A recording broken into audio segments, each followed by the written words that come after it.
Hi guys, it's Mrs. Schacht here, and I am here to discuss the actual fighting of the American Revolution, which took place from 1775 to 1783.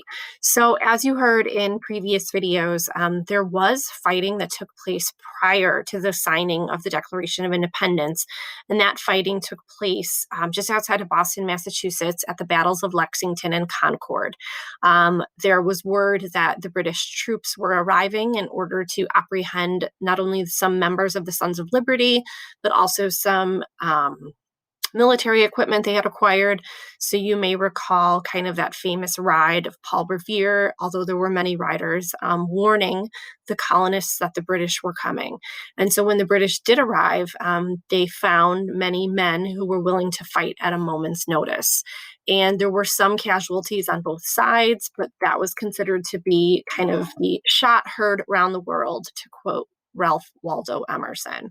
I just decided to throw in some photographs of what these places look like today. So this is Lexington Green and this is Concord. If you guys ever get there, I highly recommend visiting both. You also heard too that as a result of official fighting beginning, it was important that the Second Continental Congress meet. And at this particular meeting, George Washington was selected as commander in chief of the colonial or Continental Army. And there was a failed olive branch petition that was sent to the king, which was rejected. And he declared the colonies to be in a state of rebellion. So, if you look at kind of the breakdown of both sides, you'll notice that the British far outweigh the colonists in advantages. And this should have been an easy victory for them. But if you take a look at what the colonists have going for them, not only are many of them fighting for a cause that they truly believe in, but they are also fighting on their own turf. And so they know the land well. The British, of course, have the much stronger and well-trained Army and Navy, and they are well-equipped and well-funded.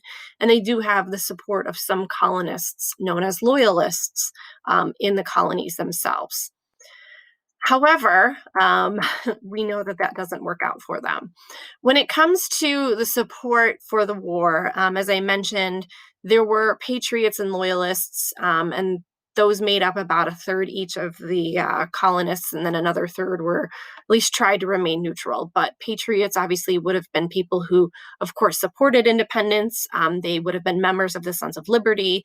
They may have participated in the Boston Tea Party. Whereas loyalists were, of course, loyal to the British crown.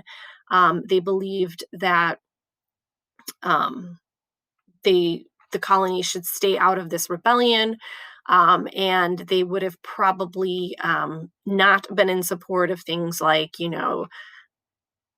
any boycotts that took place as a result of the Stamp Act. They would have been horrified at the Boston Massacre and would have perhaps supported the British military in that as well.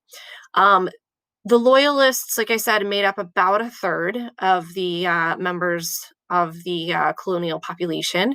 And, it says here that after the war, many of them began a new life in Canada, which we'll discuss momentarily. But when it comes to the actual fighting of the American Revolution, George Washington realizes very quickly on that he cannot fight in a kind of traditional European manner. So, picture lines of British soldiers in those bright red uniforms, right? The red coats, firing their rifles and then, moving closer and closer together in kind of a traditional battlefield format. So, because he understands that his men lack the experience, he uses a lot of tactics like surprise attacks, destroying roads and bridges, kind of guerrilla style warfare, and relies very heavily on spies as well. This very famous painting is just one example, and this signifies Washington crossing the Delaware River, in the Battle of Trenton on Christmas of 1776, where his men surprised a group of hired hands or mercenaries called the Hessians. So again, it just kind of speaks to his level of strategy until the Continental Army does get formal training. And they do get formal training after a very brutal winter at Valley Forge. They are trained by the very famous Baron von Steuben, and they learn to fight in that kind of European battlefield style. That training does also help with another victory in 1777 at the Battle of Saratoga in New York. And it obviously gets the attention of the French, and the French decide to enter the conflict on the side of the colonists, providing, of course, manpower, more training, and money. And so this is monumentally significant because many would argue that without French support, the colonists would have been unsuccessful. Important to also note, too, how different groups were impacted by the revolution. Many African Americans did fight alongside the colonists, approximately 5,000 did. However, many were inspired by Lord Dunmore and his decree, which he basically promised African Americans freedom for fighting alongside the British military as well. Women, while many of them stayed at home to maintain family farms and take care of the children, or even continue to run businesses, there were a couple instances of women who disguised themselves to fight or even fought in their husband's place. And as we're going to see as our new nation develops, the role of women will continue to develop as well. Oops. The war officially ends with the Battle of Yorktown in 1781. So that's right here in Virginia. And Washington and his men were able to surround the British military. And then, of course, you had like the French Navy just pummeling this British stronghold from the ocean. So, with the colonists on the left and the French on the right, the British had no choice but to surrender in 1781. And that signifies the end of fighting for the American Revolution. And if you are interested in learning more about the Battle of Yorktown, I highly recommend the heading over to Disney Plus and checking out the incredible musical Hamilton. There's an entire song about the Battle of Yorktown. Of course, it shocks the world, right? That the British have surrendered, and the official end of the war itself is signified by the Peace Treaty of Paris in 1783.